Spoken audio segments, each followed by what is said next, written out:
So you might not know this, but there's actually some mistakes that can get in the way of your success making money that have nothing to do with you. It has nothing to do with even your marketplace. It has to do with mistakes being made by the exact companies that you work for, Uber Eats, DoorDash, and Grubhub. But what mistakes are they making that could absolutely get in the way of you making money if you don't understand them properly? Well, we're gonna go over what mistakes are these apps making and what are the strategies to get around these mistakes so you make the most money.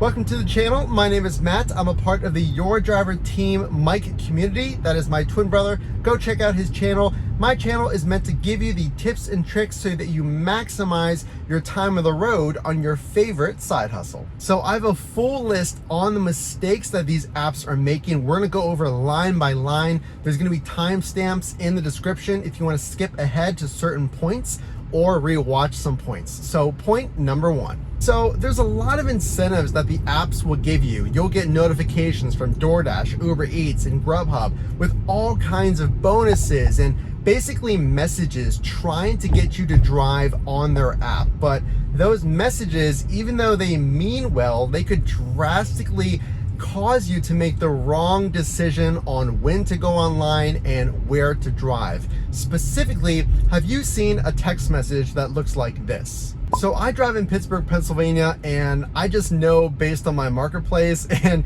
you don't even have to know Pittsburgh to know that there's probably no restaurants or surge happening in the river. But I got this notification and it looks really enticing. It says, hey, there's a lot of orders in this area. They even make it look really specific as far as where the outlines are. But here's another example.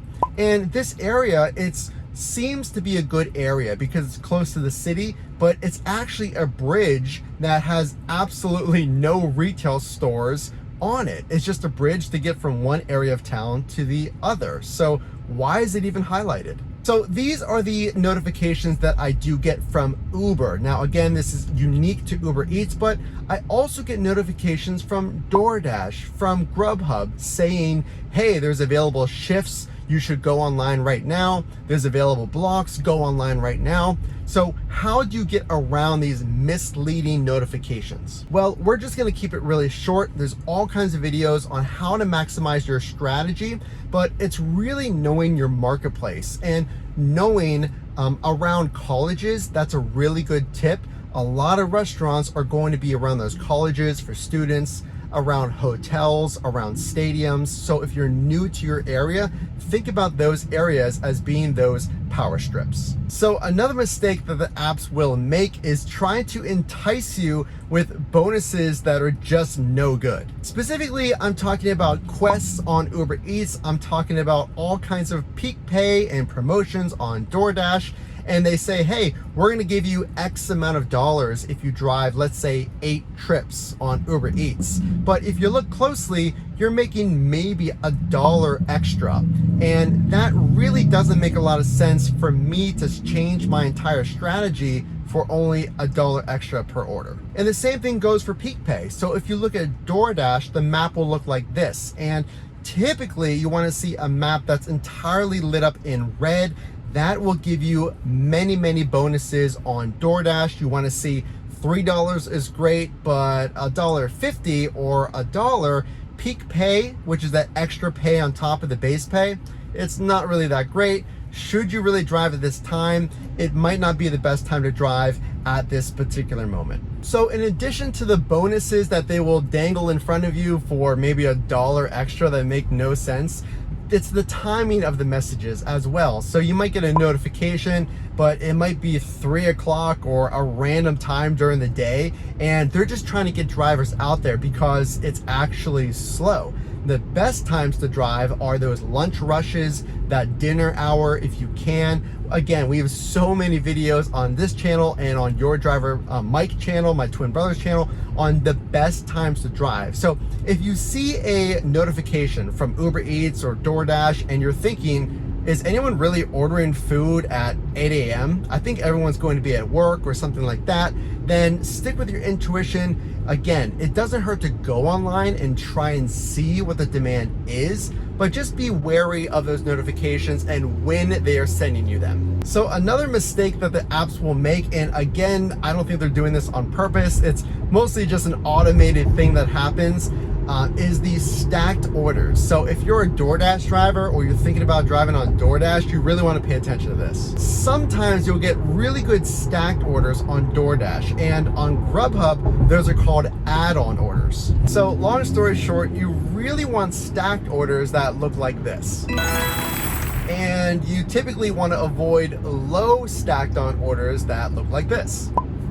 But whenever you're on the road, you might see these, and these are extra money. So they're suggesting this because the restaurant might be close to your current location. And you want to be careful about this because it could not make sense if they're giving you a few dollars extra and you're driving 10 miles for $2. So just pay attention to those stacked orders on DoorDash, and they're called add-on orders on Grubhub. Now, I know they mean well. They say, hey, here's some extra money. The restaurant's gonna be really close to you, so you can pick up this extra meal, but the customer's location might be far away.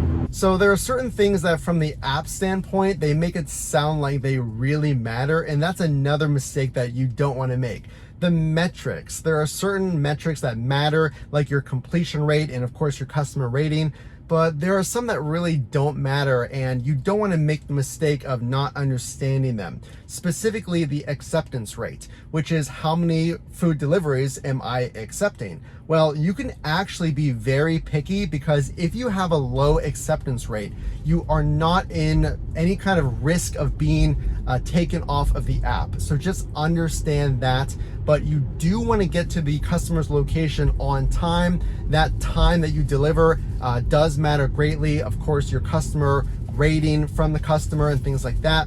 But from the app standpoint, they make it sound like these things matter, but in actuality, they don't really matter. So again, those are some things to keep in mind and some ways to avoid those kind of enticing text messages, and it looks great, but it might really mislead you and mislead your strategy when you can watch these videos on our channel, on my twin brother's channel, Your Driver Mike, and you'll have all the ammo that you need to be really good on the road. So again, my name is Matt on my channel, Your Driver Team Matt. If you did like this video, make sure to drop a like. It really helps me out, and subscribe so you can get more tips and tricks on our future videos. I can't wait to talk to you in the comments section.